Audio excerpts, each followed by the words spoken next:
All right. Now we have discussed these four topics. The fifth one is percentage of a quantity.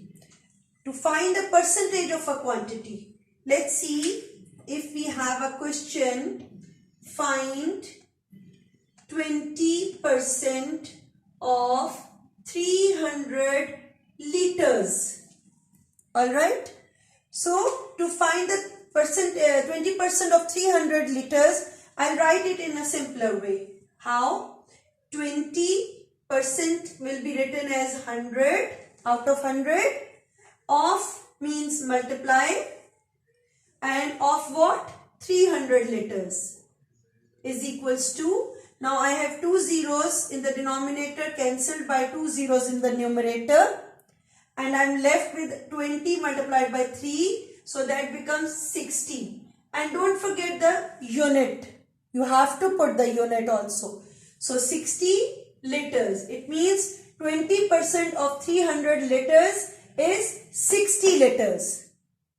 Clear? Now one more thing I have missed here, that is, let me tell you, if you have a question, say 70% of a number is 200, 70% of a number is 200, find the number. If you have a question like this, so most of you, what you people do as the mistake you people do is you write it like this: 70% of 200. So this is wrong. You cannot write it like this, because this number is the answer of 70% of a number. So you cannot write it here. This number means x, let it be x, and is means equals. 200 comes after the equal sign. So don't do this mistake. Read it properly and write it properly. Understand what is written, what is to be written before equal sign and what should be written after equal sign. Is this clear?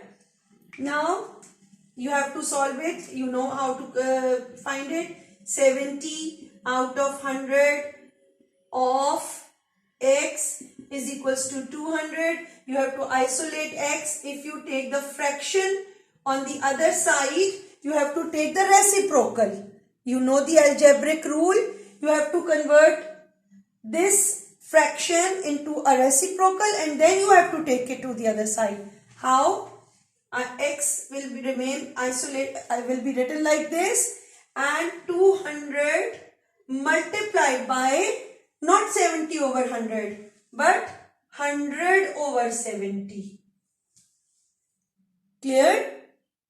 And then when you solve it, you get the value of x. So I hope it is well understood. Please see the video again and again if you want to do the test properly. Thank you.